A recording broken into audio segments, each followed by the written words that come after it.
Assalamualaikum warahmatullahi wabarakatuh, Bapak Ibu sekalian yang saya hormati.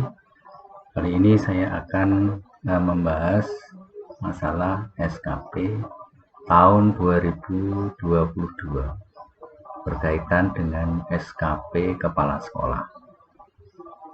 Beberapa hari yang lalu telah diluncurkan aplikasi SKP untuk kepala sekolah. Mari kita cermati bersama, ada beberapa hal yang mungkin perlu kita benahi berkaitan dengan isi dari kegiatan yang dilakukan oleh kepala sekolah. Yang pertama adalah tentang data umum. Data umum ini diisi nama kepala sekolahnya, berikut dengan data yang lengkap termasuk unit organisasinya. Terus kemudian diisi pejabat penilai. Pejabat penilainya adalah pengawas sekolah binaan. Kemudian atasan pejabat penilai adalah kabid, guru, dan tenaga kependidikan. Untuk daerah Nganjuk adalah Bapak Muhammad Zainuri SPD MPD. Berikutnya Bapak Ibu, kita masuk ke home dulu ya, nanti kembali ke semula. Nah, terus kemudian kita lihat di cover. Nanti kalau data yang di depan sudah diperbarui sesuai dengan data yang bersangkutan, maka di cover ini akan berubah sesuai dengan data Bapak Ibu Kepala Sekolah. Nah, berikutnya kita masuk lagi ke home. Kita pilih SKP JF kuantitatif. Nah, di sini Bapak Ibu ada yang perlu kita benahi. Yang pertama adalah berkaitan dengan ini. Kalau rencana hasil kerja berisi dokumen program kerja sekolah dalam bidang manajerial, kewirausahaan, supervisi guru dan tenaga pendidikan dalam penyelenggaraan dan atau pengelolaan sekolah, maka di sini kalau diisikan seperti ini kurang tepat. Ya, dan program pengawasan dan program tingkat guru garis miring kepala sekolah, tapi lebih tepatnya adalah program kerja sekolah.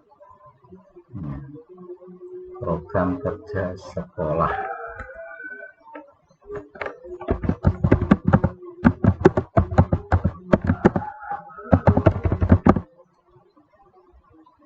Dalam bidang manajerial,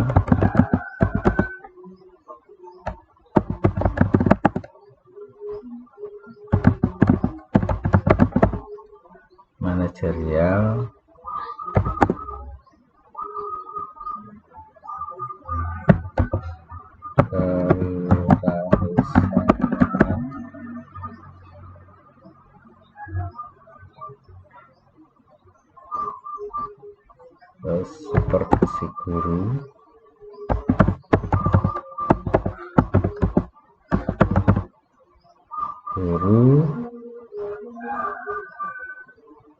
dan tendik.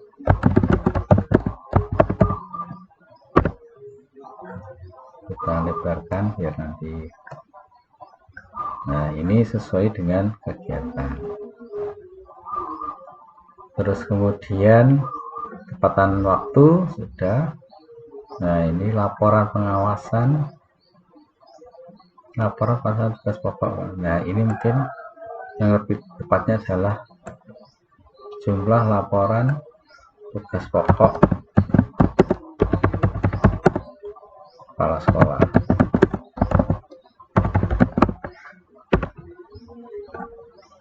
Terus berikutnya yang ini materi pengawasan. Ya, mestinya bukan materi pengawasan, tetapi laporan pelaksanaan tugas pokok kepala sekolah.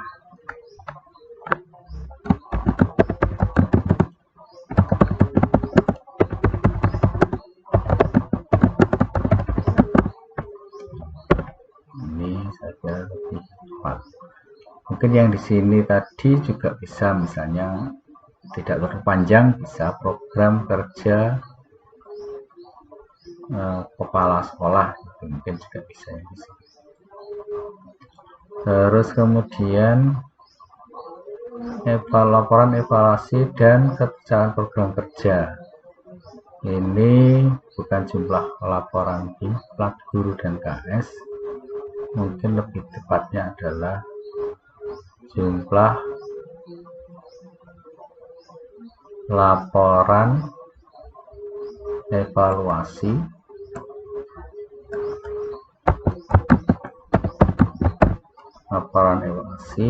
dan ketercapaian program kerja.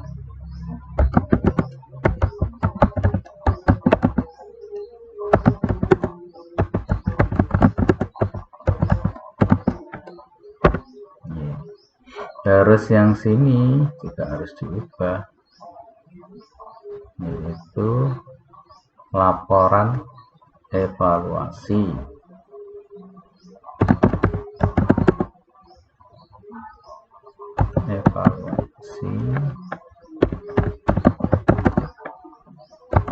dan ketercapaian program kerja.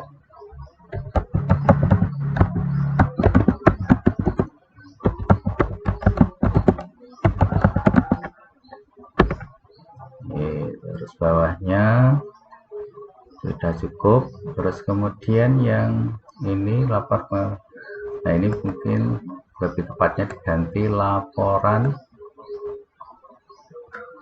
PKB juga bisa, pengembangan keprofesian berkelanjutan.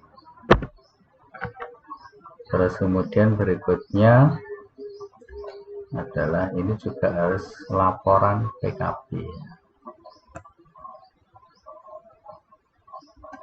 Laporan PKB meliputi ini daftar hadir, surat keterangan kegiatan dari, nah ini tidak usah disebutkan,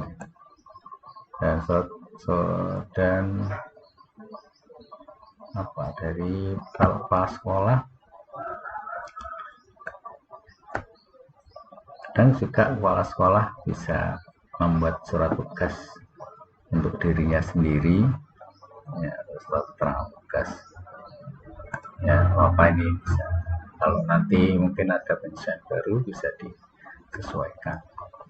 Terus kemudian dokumen kegiatan tugas tambahan, ini mungkin lebih tepatnya adalah jumlah laporan kegiatan tugas tambahan.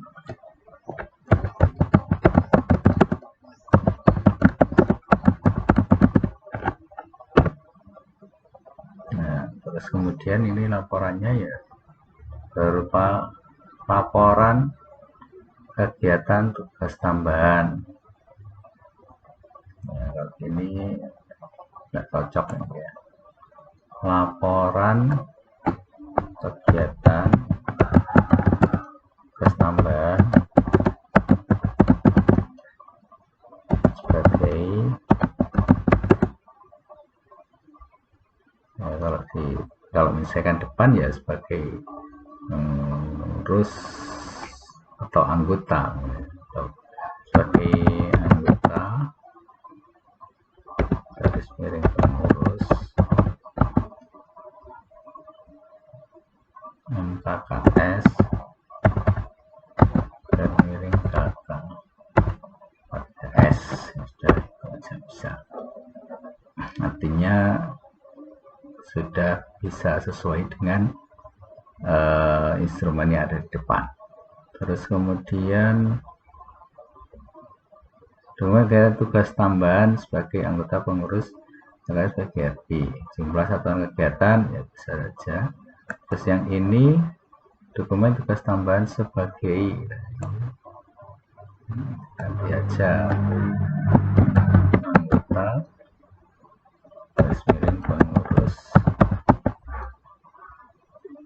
untuk MKKS kan sudah di depan tadi mestinya. Ya, ini harus PGRI.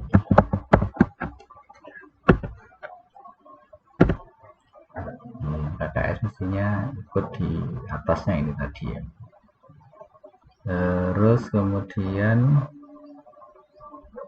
webinarnya sini bukan webinar APSI, tetapi ini diganti dengan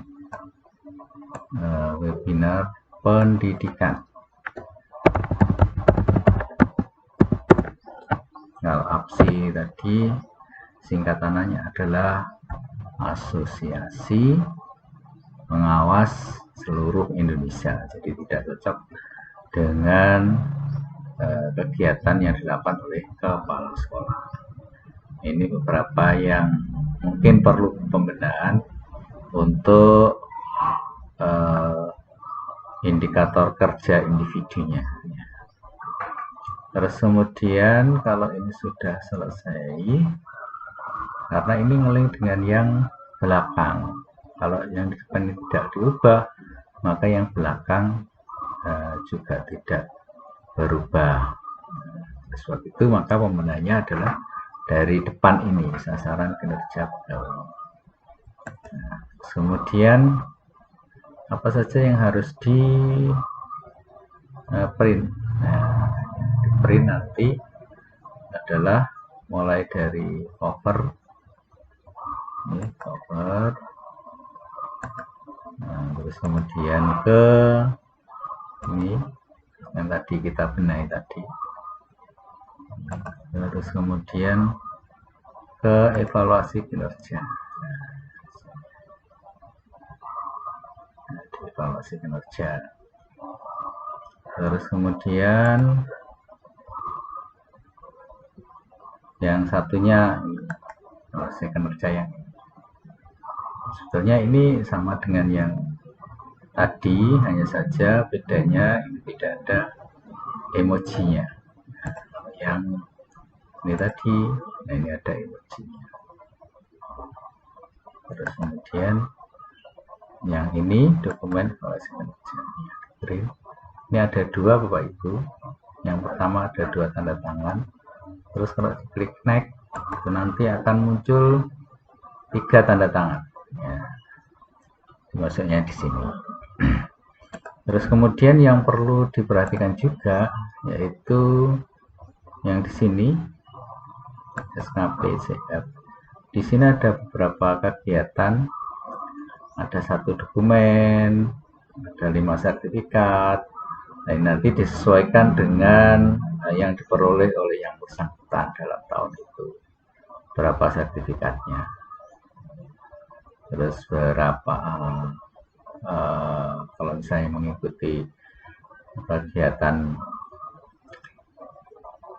PKB ya, untuk diklat-diklat itu berapa kegiatannya. Ini dicantumkan di sini. Terus kemudian nanti akan masuk di sininya. Nah, ya, di sini jumlah kegiatan 1. Kalau ini nanti tidak sesuai, maka sini akan berubah. Misalnya di sini 1, sini misalnya 0, ya akan berubah. Hanya ini harus disesuaikan juga. Kalau program 1, kemudian dinilai oleh atasan 1, ya, maka akan muncul yang lain juga begitu, harus disesuaikan. Bulannya ya, untuk pelaksanaan juga harus, kalau bisa ya sama. Nanti kalau berbeda ya seperti ini, ada 95%, tapi terus ternyata dinilai oleh atasan cuma 85%. Nah, hasilnya seperti ini. Oke, Bapak Ibu, saya kira itu untuk beberapa yang harus diperhatikan dan mungkin perlu dibenahi berkaitan dengan SKP-nya kepala sekolah. Terima kasih. Mohon maaf maaf bila ada kekurangan. Assalamualaikum warahmatullahi wabarakatuh.